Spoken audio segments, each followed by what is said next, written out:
Welcome, everyone, to Rising Out of the Chrysalis, Stories That Inspire with Marissa Grace, where we share life stories of struggle and triumph, not only of my own life experience, but also through the experiences of my guests as a way to help you have breakthroughs and find hope in your own life. I am Marissa Grace, and today I have a special guest, Daphne Wells, who has an amazing story to share with all of us. So welcome, Daphne. I'm so glad that you're here with us today. Well, thank you so much for having me, Marissa. I'm thrilled to be here, and I love listening to your introduction. That Thank you. rise out of the chrysalis. We actually need to go into that gunky, gooey mess sometimes to find ourselves, don't we? Absolutely, we do. And it's out of that gooey mess that we end up transforming into something I find to be beautiful in all of us. That, if you could find beauty out of the pain and the mess that you once have survived, it's just a magical thing. And yet we resist that going into that mess. We want to try and hold on to what we can. Imagine if the caterpillar did that. It would never become the butterfly. That's right. That's right. And I think the fear is all based on the past, right? We've had a painful experience. For a lot of us is started in childhood, and we carry that with us, and we just don't know anything else rather than that painful experience. So when we're going through this transformation, we don't know what it's going to look like on the other side. And that's where the fear comes in, because we don't know what it's going to look like. So we don't want to repeat the past. And we let the fear get in, It's the fear of the unknown, isn't it? Yes. And by the time we get to that place where we're ready to become that gooey mess, let's just use the caterpillar analogy, because I love that that's the name of your podcast, pretty much. We have all these coping mechanisms in place that we've built up over a lifetime, and they become really strong and powerful in us, don't they? And it's scary to knock them down. Absolutely. But I'm a great believer that if we don't have boundaries that are adequate for our current situation, and they need to tweak and adjust as we grow and evolve, we build walls by default. Yes. And we build high walls, strong walls that we then have to tear down a brick at a time. Yeah. And each brick that you take off that wall is scary. Yeah, we build, these protective mechanisms around us. And, that's kind of our survival type of mechanism that we have to build, right? So whenever we go through the trauma, whatever it is experience we went through, it's natural for us to protect ourselves. So we start building these walls and these protective ways of not letting people in. And like you said, building those walls. And now that, once you go through that transformation of trying to come out of the other side, that whole transformation is about taking down the walls and rebuilding a new sanctuary per se of a new life that this time around you get to create, and you get to have control over it. It's not somebody else that gets to tell you, yeah. Walls you don't, right? Yes. Yeah. And we build those walls without even realizing we're doing it. And they actually become our own prison. That's right. No, Daphne, you have a wonderful story about how you got to be where you are today in your journey. You've survived some difficult things in your life. So I want to know about that. If you could tell us, a little bit about that story of, what you went through. Yeah, so interesting. It goes right back to childhood, as you said earlier, and I didn't realize that for a very long time, that I'd kind of been set up to end up in the kinds of relationships that I did, where they were abusive, controlling, manipulative relationships, and I was on the underside of it, obviously, and didn't realize how trapped I was. And then, started clawing my way out, came out of a marriage with 4 children as a solo mum, and then was sucked into an even worse relationship by Clarissa Pinkola Estes terms them predator males, who come along as knight in shining armors, ready to help women in situations of need, women who they realize they can gain control over. And he did that by, I'll help you fix this, I'll help you, teach your kids to drive, fix their cars, all this kind of stuff. And then before I knew it, I was in a worse situation that took even longer and more hard work to crawl out of. And in the throes of all of that, the beautiful gift is that I became who I am today, found myself. In retrospect, I never knew who I was. Being conditioned in childhood to be who society needed me to be. To be the obedient child. Well, I was always a rebel, if I'm really honest, but to try and do what it took to try and fit in.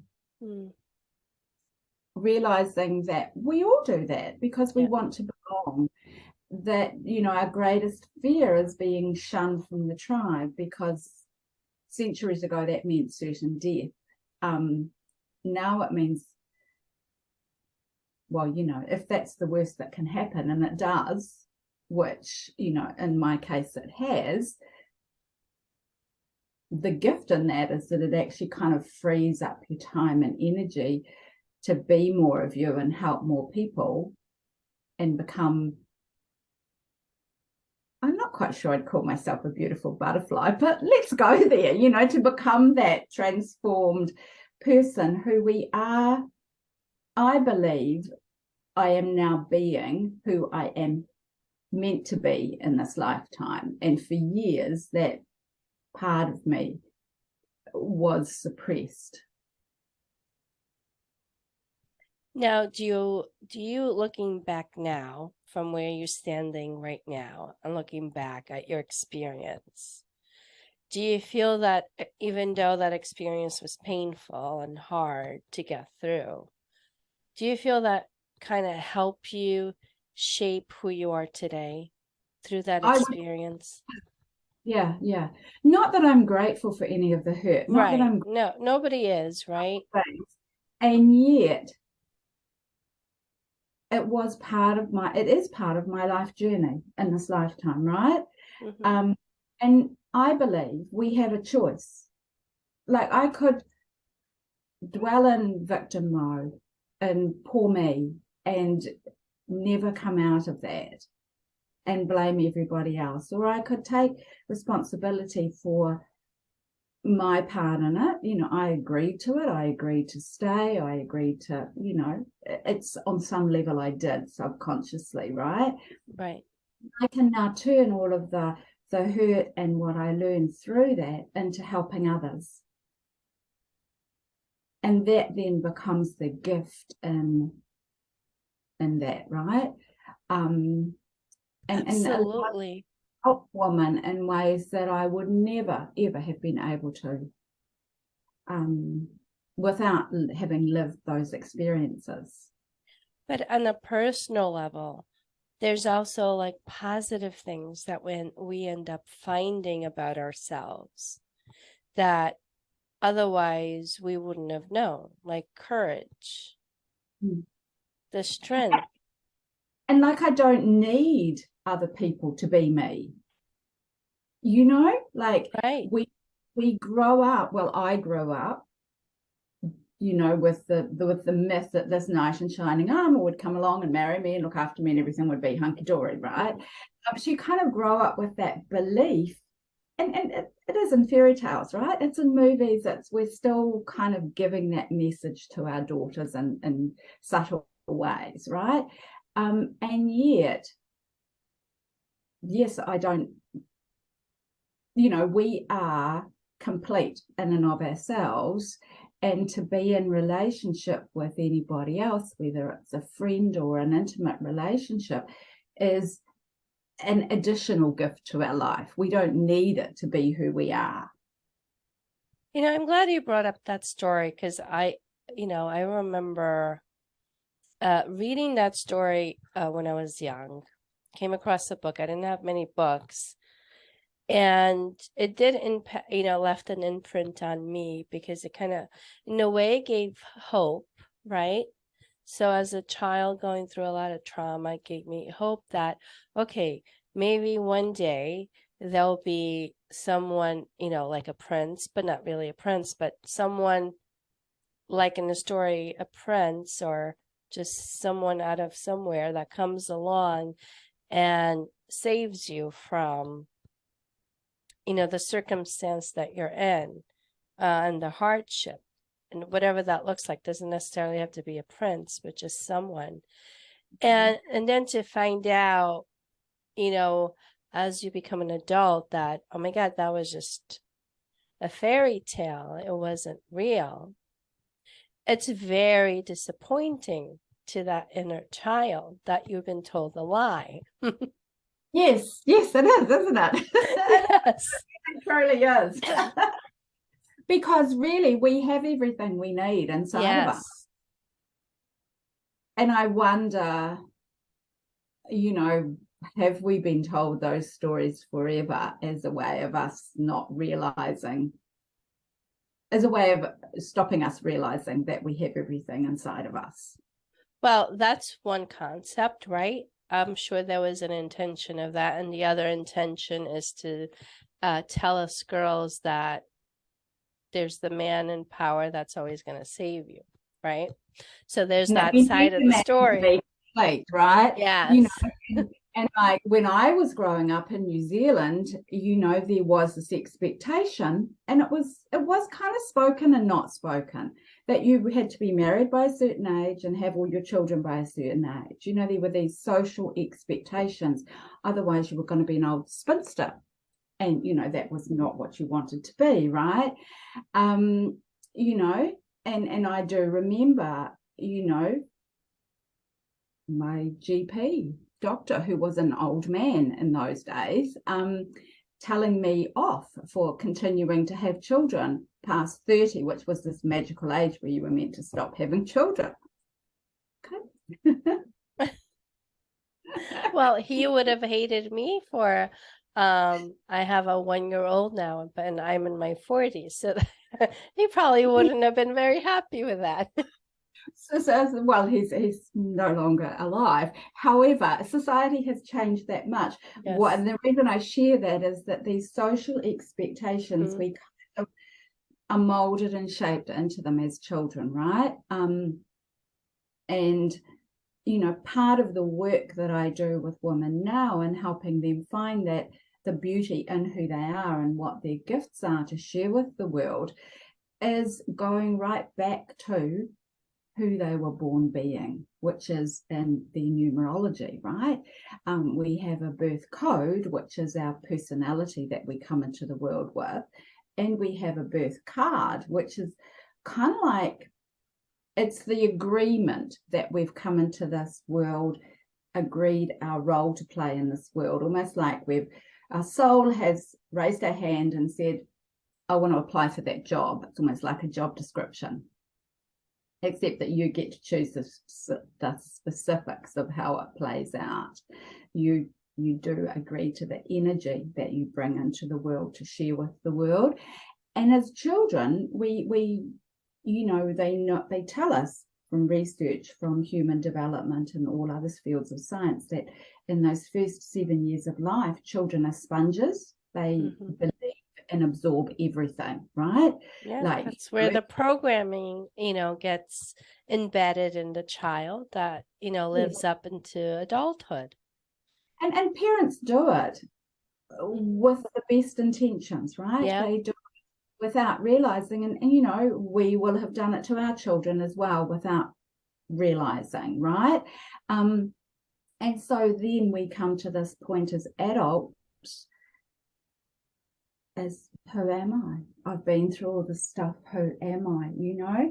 And most of the women I work with come to me in what I term midlife, which we've been told is a crisis. And to me, it's a gift. It's an opportunity. And it happens, between 39 and 65. It's meant to happen. I think it's the wake-up call. I think it's the internal wake-up call of your inner being saying, it's time for you to wake up. Get off of your sleep. What have I come here to do? It's like I've learned all this stuff along the way. Now, how do I apply that? And we're, I shared a little bit of my story, and your listeners will know yours as well. And, we go through all that stuff, and that's where we, as we've already shared today, that's where we do our learning and growing. And then we come to this point, well, what am I going to do with this? Am I actually going to get out there in the world and share it? Or am I just going to keep existing? Yeah. Yeah, and it's like you have that choice. You get to that point and you're faced with a choice. A lot of us get stuck in it and end up getting very depressed because in a way, our old programming is telling us, no, you're not good enough and all this bad stuff. And so the fear comes in of not being able to express yourself the way you're meant to be who you are, because you're still living in that past programming that's so embedded. And then you'll see a lot of, like with a midlife crisis, the individuals just get into the deep depression and anxiety. Their life is falling apart. They don't understand why. And it doesn't have to get to that point. And I think when we individuals get to that point where everything just feels like it's falling apart, it's because we haven't really been listening to the signs. And we've been kind of like shutting the door, locking the door to that inner voice that's been trying to let us know, hey, start listening. We're giving you some advice, some, direction, but you keep shutting that down. So you're going to end up hitting that wall. It's going to hurt, when you hit that wall. And again and again and again, I'm told, like life, the universe, whatever you want to call it, gives you all these opportunities. That's why for me, such a wide age range that it can happen, and happens again and again. We get these knocks on the door, are you going to open this door now? Are you ready? If you're not, that's fine. It'll come back again later and ask you again. And there's all this pressure from society to stay the same. Oh, what do you want to change everything for? I remember quite distinctly, gosh, it would be a decade or more ago now, when my then business I had put on the market. I had a hospitality business in those days, and a woman who I'd known for years, our children had grown up together, she came in one day and she said, so what's Daphne going to reinvent herself as next? Like it was a bad thing, I wasn't ready to tell her. I was like, you'll have to wait and see, thinking, well, ask me in that derogatory tone, I'm sure not answering you, because you're not willing to listen. But it's perceived by society. We're given all these messages that we should just settle down. Getting old, just sit down and be you, and live your life and keep on doing what you're doing. And so we get all these messages from society that change is a bad thing. Yes. Well, not only that, it's like also the family around, right? Because they're in their comfort zone. And then whenever they see a change in you, they get scared, right? I do. And naturally, like a woman wants to change, her husband, partner is like, whoa, where do I fit in all of this? There's all these bigger questions that that come into play. And so there is a lot of pressure. Are you going to stay the same and be frustrated? And as you said, anxiety, depression can come in there as well.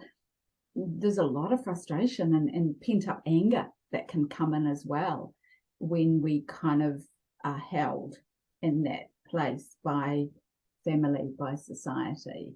And we, as you said earlier, you touched on courage. Are we willing to actually stand up for what we believe in and take those steps? Absolutely. And this is, I think, where we start seeing the sickness, the physical sickness coming out, because we're suppressing all of this. We're not acknowledging all these things that are happening, and we keep suppressing it. And then we'll see the individuals developing all these diseases and sickness around them.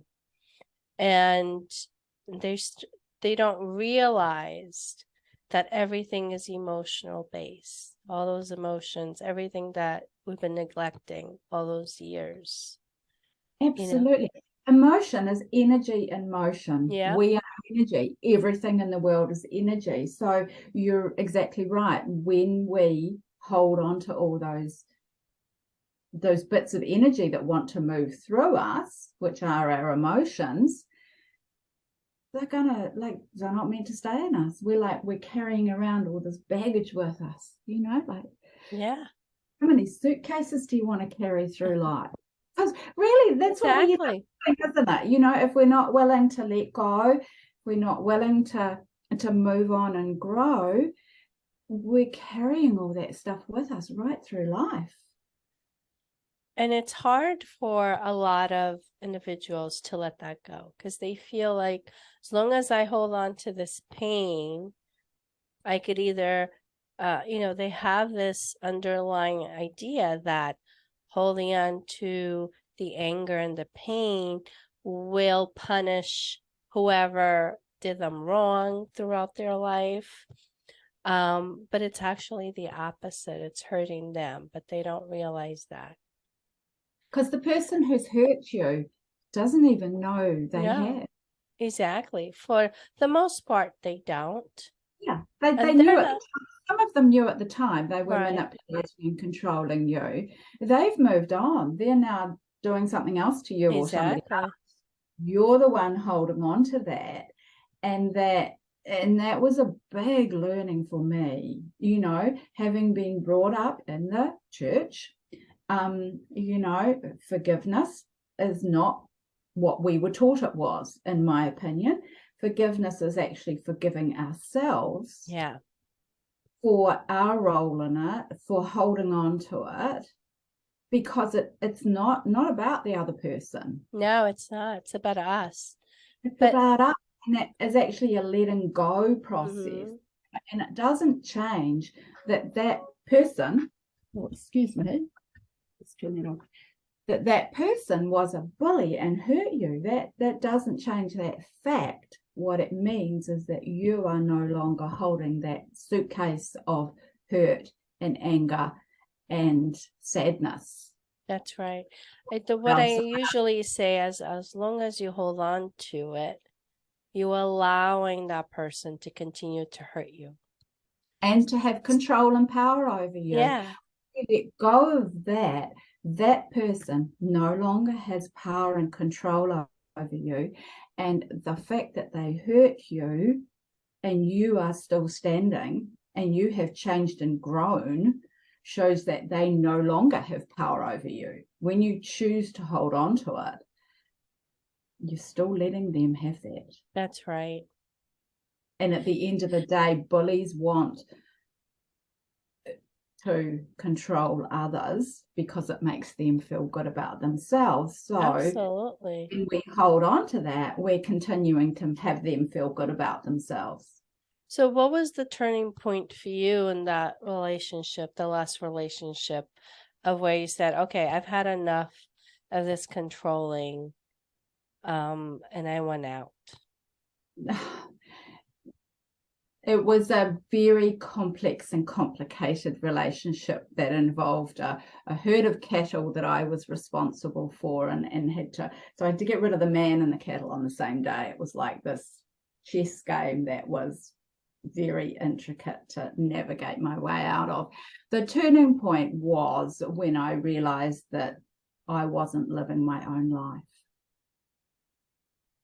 I was living a life that somebody else had chosen for me. And that left you feeling like what? Like I was nothing. Like, what was the point of me? And yet I knew that wasn't who I was. It was like I'd neglected who I was. It left me feeling kind of empty. At that point, I'd been isolated, which is what abusers do. Isolated from family and friends. I had, like, there was just me to drag myself out of this hole. And yeah, that must have been painful.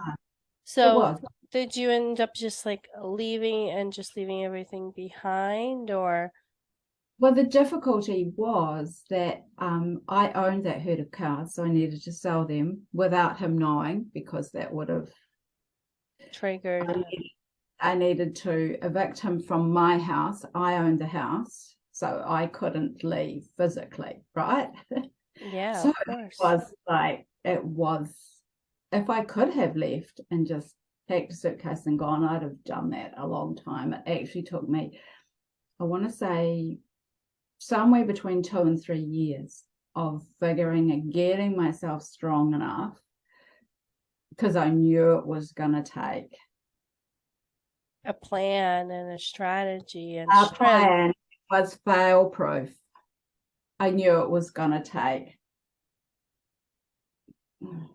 a lot of courage, a lot of strength. And I knew I needed to build that strength and resilience without him realizing.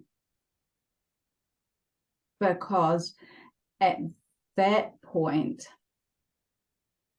I had I'd learned to not show my emotions, because whenever I did, he would find something in that to have a new way to get power over me and to hurt me, right? Yeah. And so it was this tricky path of, figuring out who I could trust to help me, who I could trust to negotiate a sale for the cattle so that they could leave the farm that they were being milked on the same day that I was evicting him from my house. It was like, ooh. Very intricate plan that you had to put in place, but you did it. I did it. I did it. Yes, I did it. I got there. And look where you are now. Now tell us exactly what you do now. You turn like your hurt into this beautiful purpose of helping other people, and it's so beautiful. So tell us a little bit about that. So what I realized in amongst all of this was that I had this real, and I knew it, and I didn't know how I was going to do it, right? I had this real heart to help women like me who didn't know who they were, who lost themselves, whether it was through relationships like that or just through life, and figuring out how to put all of their natural inbuilt gifts together that we bring into this world and we've kept hidden, and create a way for them to help lots of people and make money in the process, right? And so that's what I do now with women, right? I call myself your purpose and spiritual confidence builder. So a confidence alchemist, sorry. So I help women discover their purpose and then bring it all together with their spiritual gifts, marry them all together into this beautiful package of how they help women that is unique for them, right? And unique for the women that they are here to help, or the people they're here to help, and put it all together. And then they are able to go out there, because what we don't realize as women is that oftentimes a lot of our gifts we've been giving away for free forever because they're so nice. Yes. And when we give them away for free, that's okay. And yet, because our society runs on money, we end up working a job to be able to pay our way through life, right? Which diminishes the number of people we can help. So when we can construct all of that into a viable business, and they no longer have to work the job, they're actually helping more women. That's right. That's wonderful. And it takes a lot of building confidence to do that, because a lot of us as women have been through similar to what you and I have been through on our growth journey, and we are oftentimes are the ones with the gifts to share, and the lacking the confidence to do it, and the certainty even in acknowledging our gifts. Like, as you heard, I tripped over the word alchemist and called myself a builder, which is what I was calling myself up until a while ago, when I was like, I'm ready to step into the alchemist now, knowing it because wasn't. you're transforming something, right? You are performing alchemy and transforming something into something new, or helping these women transform into something new. Because there is an alchemy in there in bringing this in, like the business, how are you going to do this practically, and the unseen, which is their gifts, together into this beautiful business, right? That takes magic. It takes alchemy. Absolutely. Well, this is wonderful. Daphne, thank you so much for coming in and sharing your story. I hope everybody please share the video, like these podcasts. Don't forget to sign up so you can subscribe, so you get the notification every week when I put these stories out to you. And this way I can bring more stories, inspiration into your life. So until next week, thank you for watching.